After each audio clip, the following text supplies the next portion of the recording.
One of the questions I get asked most frequently is, do red cherry shrimp need a filter? And whilst the answer to that question isn't a straightforward yes or no, in today's video, I'm going to cover all the factors that will allow you to decide, do your red cherry shrimp need a filter? Hello friends, welcome back to the channel. If you're new here, my name is Richard and I'm the author of the Neocaridina Shrimp Handbook. So before we answer the question, do my red cherry shrimp need a filter? We need to understand the role of the filter in the shrimp tank, because filters are often poorly understood and the role they fulfill in the tank is often misunderstood. Now, no matter what type of filter you use, it essentially has four main functions within the shrimp tank. And the first of these is to filter the water physically. Now, physical filtration means to remove all of those particles that are floating in the water. So they might be particles of fish or shrimp poop. They might be uneaten food. They could be bits of algae that have broken free from the rock or the plant or the wherever they may have been in the tank. To filter the water physically or mechanically, as it is sometimes referred, the filter draws water in and passes that water through some form of media, which is usually made up of a series of sponges or filter floss, or something that is physically able to grab the particles from the water and hold onto them until we, the aquarist, service that filter. Once the water has passed through the media, it comes back out the filter and should be free of any floating debris. And that is what gives us lovely crystal clear aquariums to look into. Now, here's a question to ask yourself. Do your shrimp care if there is floating debris in the water? And the answer to that is no, they could not care less. Physical or mechanical filtration is purely for us aquarists. It's purely to give us that satisfying feeling when we look into a tank and we go, oh, look at that. The water is crystal clear. When our friends come round and we look at the tank and they go, oh, your aquarium is so lovely and clear. That is purely for us. The shrimp would be just as happy if that tank was full of floating leaves and uneaten food and bits of poop. It makes no difference to them. So the first function that the filter performs, physical or mechanical filtration, the shrimp don't need that. It doesn't bother them at all. Now, the second function a filter performs is biological filtration. And what do we mean by biological filtration? Well, when our fish or our shrimp go to the bathroom, their waste is high in ammonia, and ammonia is highly toxic to aquatic life. Now, the only way we can get away with keeping these glass boxes filled with water and fish and shrimp is because there is a naturally occurring strain of bacteria which takes the highly toxic ammonia and converts it to the slightly less toxic nitrite. Now, nitrite is still toxic to fish and shrimp, although they can tolerate it in slightly higher levels than ammonia. Now, here we're lucky again because there is a second strain of bacteria which converts the still toxic nitrite into the far less toxic nitrate. Now, what has all this got to do with filtration? Well, our filters provide the perfect place for the bacteria to colonize. Bacteria will grow all over the sponges and the filter floss and the ceramic rings and whatever else you have in your filter. The more porous the filter media you have, the more spaces there are for bacteria to grow, and essentially, the better filtration you will end up with. Now, here's an interesting fact.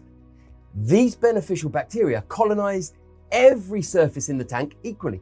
So whilst the filter provides the perfect place because we can jam lots of beneficial bacteria into a small space thanks to that highly porous media, the beneficial bacteria will also be living on the plant leaves and the wood and the rocks and the glass itself and the filter pipe and the heater and anything else you have in your shrimp tank. Now, here's the thing. If that beneficial bacteria has covered all surfaces equally and we are just keeping shrimp, the shrimp in this tank here have an incredibly small bioload. The amount of waste these 30 red cherry shrimp put out pales into insignificance compared to 16 red-eyed tetras, 4 corydoras, an angelfish, and the shrimp and snails that are all in that tank there. So if their bioload is much smaller, the amount of bacteria we need to convert that bioload from ammonia to nitrite to nitrate can be smaller. We don't need as many bacteria, which means if we as aquarists look after our water and we don't overfeed our shrimp and we remove any dead or decaying plants, then there will be sufficient bacteria living in your tank that will mean you don't need a filter. Now, this point here does very much boil down to your experience and skill levels. If I run a small shrimp tank without a filter, but I insist on chucking a fistful of food in every day, then clearly that food will go uneaten, that food will break down, and there won't be sufficient bacteria to convert the ammonia that creates into the far less toxic nitrate. So we do have to be a bit careful. But nature can also help us out. If we grow live aquarium plants in our shrimp tanks, and you'll notice in every single one of my tanks, I have live plants growing. As these live plants grow, they actually absorb ammonia, nitrite, and nitrates out of the water. So by having live plants, we give ourselves a real fighting chance of keeping our shrimp healthy without a filter.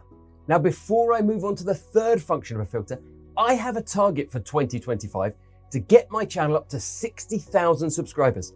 So if you're finding value in this video and you want to become a better fish and shrimp keeper, then hit that subscribe button and join one of the fastest growing shrimp keeping communities on YouTube. So the third function that our filters perform is they circulate the water. As the filter draws the water in across the media, it then has to return it to the tank. Now, whether you're using a sponge filter, a hang-on-back filter, an under-gravel filter, a canister filter, essentially, as that water is returned, it is naturally circulated. As this hang-on-back filter returns, the water comes in, cascades down, and moves around. When the water comes up from a sponge filter, as it rises with the bubbles, the water carries on around and it circulates throughout the tank. Why is this important? Circulation prevents dead spots. It prevents areas where water doesn't move. It prevents water stagnating. Now, as a little side story, one of my air pumps, the pipe popped off yesterday, which meant this tank up here, the sponge filter wasn't running, which meant there was no circulation. I didn't notice for 3 or 4 hours, but when I came in here, the smell was quite distinct. This tank is crammed full of botanicals. It's crammed full of leaves because it's a black water tank, but those leaves are breaking down all the time. And without circulation, within a few hours, that water began to stagnate. That's how important circulation is. Now, most of you won't have an aquarium with 4,000 oak leaves breaking down in it, but the principle is still the same. The filter's job is to circulate that water to prevent stagnation, to prevent dead spots building up in the aquarium.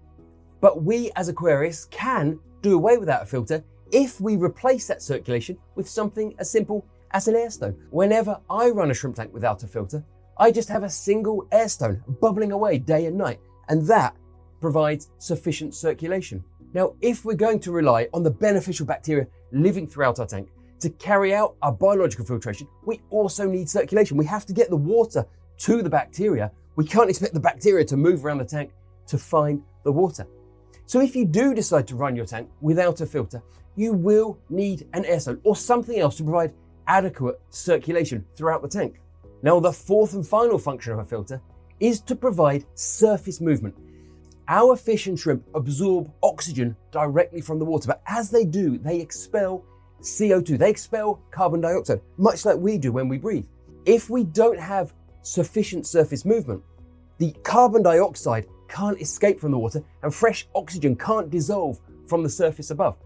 If you ever look at a stagnant pool in nature, it's because there is no surface movement. There is no exchange of gases and fresh oxygen isn't coming down into the stagnant pool, which is often why there's very little life in stagnant water.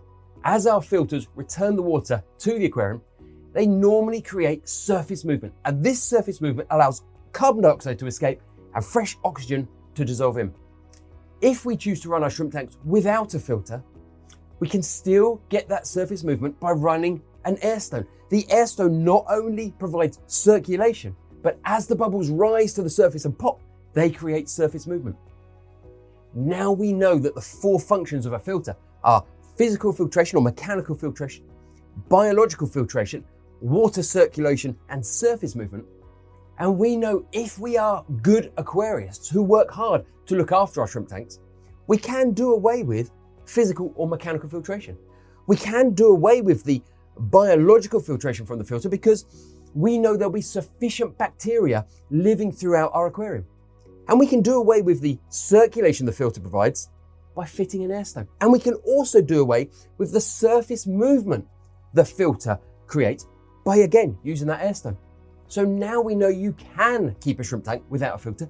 We do have to ask ourselves one final question, which is why? Why do we want to keep a shrimp tank without a filter? Having a filter in a shrimp tank, no doubt, makes everything easier. Is it possible to run without a filter? Yes. Should you run your tank without a filter? That is something only you can decide.